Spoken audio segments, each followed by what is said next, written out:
सोहन गरीब रिक्शा चालक था। वो दिन भर मेहनत करता और कड़ी धूप में सड़क के किनारे खड़ा होकर सवारी का इंतजार किया करता, लेकिन उसके टूटे फूटे रिक्शे पर कोई बैठना नहीं चाहता था। फिर एक दिन सोहन को मिली एक लौकी बेचने वाली बूढ़ी अम्मा। और फिर क्या हुआ, जानने के लिए देखिए जादुई लौकी की कहानी।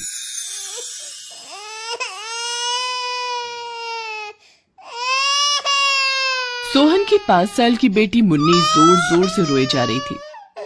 अरे मुन्नी, क्यों रो रही है? सुबह से जिद लिए बैठी है कि लौकी की खीर खाऊंगी। अब खीर बनाने के लिए लौकी और दूध कहाँ से लाऊं? सोहन ने मुन्नी को समझाते हुए कहा। मुन्नी बेटी, आज शाम को मैं लौकी और दूध दोनों लेकर आऊंगा, तब तुम्हारी माँ तुम्हारे लिए लौकी की खीर बना देगी। मुन्नी खुश होकर बोली, सच बाबा, आप लौकी और दूध लाओगे ना? हाँ मुन्नी बेटी। थोड़ी देर बाद सोहन अपना रिक्शा लेकर सवारी की तलाश में निकल पड़ा। सोहन का रिक्शा काफी पुराना हो गया था और टूट फूट भी गया था, लेकिन उसकी मरम्मत कराने के लिए उसके पास पैसे नहीं होते थे, क्योंकि उसके रिक्शे की हालत देखकर कोई सवारी उसके रिक्शे पर नहीं बैठना चाहती थी।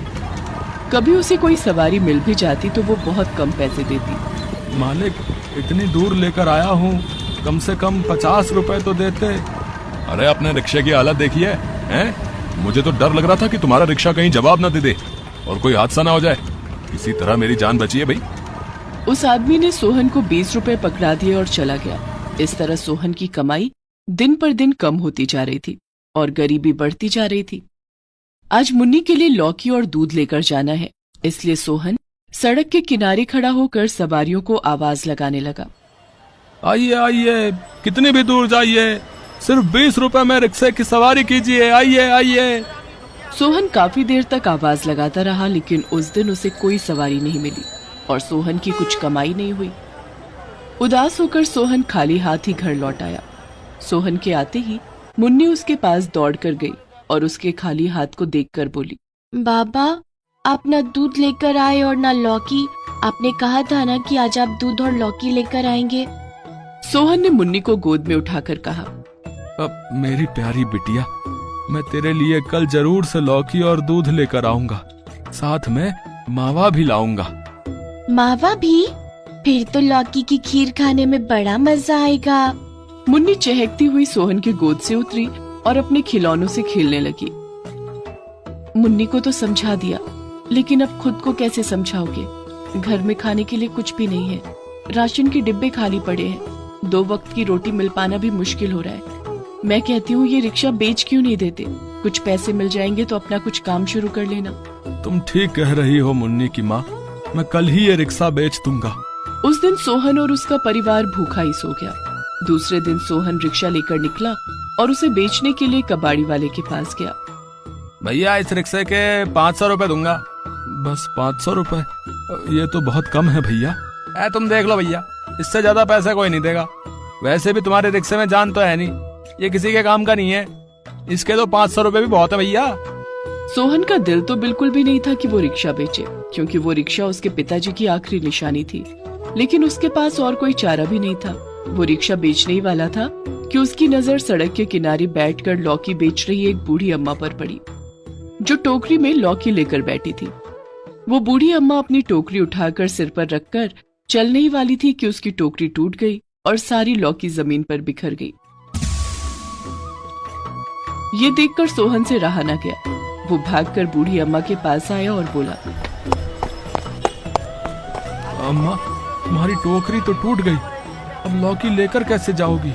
बेटा, मैं इन लौकियों को बेचने निकली थी, लेकिन अब लगता है इन्हें नहीं बेच पाऊंगी।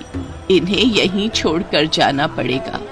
धूप बहुत तेज है, जिस कारण मुझसे सड़क के किनारे बैठा नहीं जा रहा है। अम्मा, तुम्हारी लौकी तो एकदम ताजी और फ्रेश लग रही है। भला इन्हें यहाँ छोड़कर कैसे जाओगी? यहाँ तो जानवर इन्हें खा जाएंगे या गाड़ियाँ इन्हें कुचल देंगी। तुम इन लौकियों को बेच दोगी तो तुम्हें इनके अच्छे पैसे मिलेंगे। लेकिन अब मैं इन्हें कैसे बेचूं? टोकरी तो टूट गई। अब एक एक लौकी लेकर तो नहीं बेच सकती ना। ये लौकियां मैंने अपने खेत में उगाई हैं, आज ही इन्हें तोड़ कर लाई हूँ। लेकिन लगता है अब इनकी किस्मत में रौंदा जाना ही लिखा है। तभी सोहन को एक उपाय सूझा। उसने सोचा कि वो अपना रिक्शा आज नहीं बेचेगा, क्यों ना वो बूढ़ी अम्मा की मदद कर दे। सोहन अपना रिक्शा बूढ़ी अम्मा के पास लेकर आया और उसकी सारी लौकियां अपने रिक्शे पर रखकर बोला, अम्मा, तुम रिक्शे पर बैठ जाओ, मैं रिक्शा चलाता हूँ और पूरे शहर में घूम घूम कर आवाज लगाऊंगा। इस तरह से तुम्हारी सारी लौकियां बिक जाएंगी। बहुत बहुत धन्यवाद बेटा। आज भी इस दुनिया में अच्छे लोग हैं। तुम्हें देखकर विश्वास हो गया, वरना कौन किसी के लिए इतना करता है। बूढ़ी औरत सोहन के रिक्शे पर बैठ गई और सोहन रिक्शा चलाने लगा। सोहन का रिक्शा तो पहले से ही टूटा फूटा और कमजोर था।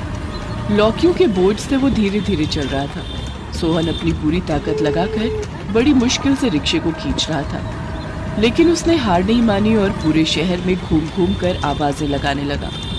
लौकी ले लो, ताजी ताजी रसीली लौकी ले लो। सोहन की आवाज सुनकर लोग उसके रिक्शे के पास आने लगे और उसके रिक्शे को रुकवाकर लौकी खरीदने लगे। सुबह से शाम हो गई। धीरे धीरे बूढ़ी अम्मा की सारी लौकियां बिक गई। सिर्फ एक लौकी बच गई। उस एक लौकी को देखकर सोहन ने अपने मन में सोचा, काश ये लौकी मैं खरीद पाता तो आज मुन्नी की लौकी की खीर खाने की इच्छा पूरी हो जाती। कितने दिनों से लौकी के खीर की रट लगाए हुए है।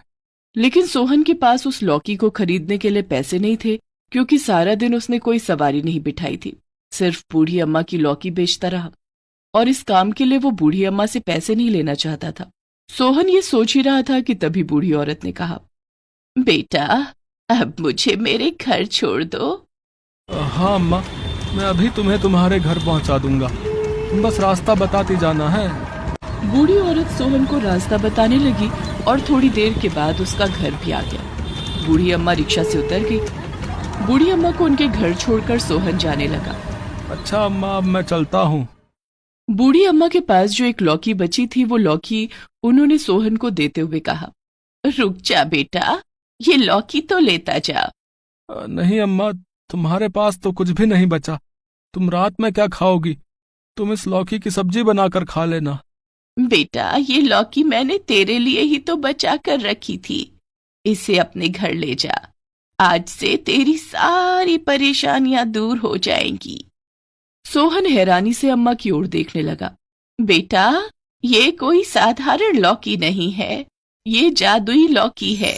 इस लौकी के जितने ही टुकड़े करोगे, हर टुकड़ा तुम्हारी इच्छा के अनुरूप बदल जाएगा। सोहन को बूढ़ी अम्मा की बात पर विश्वास नहीं हो रहा था। उसने बूढ़ी अम्मा से लौकी ले ली और घर आ गया। उस दिन मुन्नी लौकी देखकर बहुत खुश हुई। माँ देखो, बाबा लौकी लेकर आए हैं। आज तो घर में लौकी की खीर बनेगी। ये क्या, आप तो रिक्शा बेचने गए थे ना? हाँ, बेचने तो गया था लेकिन नहीं बेच पाया। मोहन ने संगीता को बूढ़ी अम्मा वाली सारी बात बताई। तो क्या ये सच में जादुई लौकी है? लेकिन वो बूढ़ी अम्मा कौन थी? उनके पास जादुई लौकी कहाँ से आई? पता नहीं ये लौकी जादुई है भी या नहीं। ये तो लौकी काटने पर ही पता चलेगा। संगीता ने लौकी के 4 टुकड़े काटे। मुन्नी को लौकी बहुत पसंद थी। लौकी के टुकड़े देखकर उसने कहा, माँ कितना मजा आ जाएगा अगर लौकी की खीर के साथ लौकी के कोफ्ते, लौकी की पूरी भी खाने को मिल जाती। मुन्नी के इतना कहते ही लौकी का एक टुकड़ा लौकी के कोफ्ते में बदल गया, दूसरा टुकड़ा लौकी की ढेर सारी पूरी में बदल गया, तीसरा टुकड़ा लौकी की खीर में बदल गया और चौथा टुकड़ा वैसा ही रहा। ये तो सच में जादुई लौकी है। अब हम इस चौथे टुकड़े का क्या करें? क्या लौकी का ये चौथा टुकड़ा हमें ढेर सारे रुपए पैसे दे सकता है? संगीता के इतना कहते ही लौकी का चौथा टुकड़ा ढेर सारे रुपए पैसे में बदल गया। वो बूढ़ी अम्मा कोई साधारण औरत नहीं थी। शायद भगवान ने उन्हें हमारी मदद करने के लिए भेजा था। उस दिन सोहन, संगीता और मुन्नी तीनों ने पेट भर कर पकवान खाए। मुन्नी ने लौकी की खीर स्वाद ले लेकर खाई। कितनी स्वादिष्ट लौकी की खीर है, मजा आ गया। बाबा, क्या हमें ऐसा खाना रोज खाने को मिलेगा? हाँ मुन्नी बेटी, अब हमें ऐसा खाना रोज मिलेगा। जादुई लौकी की मदद से सोहन और उसके परिवार की गरीबी दूर हो गई थी। सोहन ने अपने रिक्शे की मरम्मत करवा कर उसे एकदम नया बना दिया। अब उस रिक्शे पर सवारियां आने लगी थी। बूढ़ी अम्मा की जादुई लौकी की मदद से सोहन की जिंदगी अब अच्छी चलने लगी थी। वो दिन रात तरक्की करने लगा, उसकी कमाई भी अच्छी होने लगी।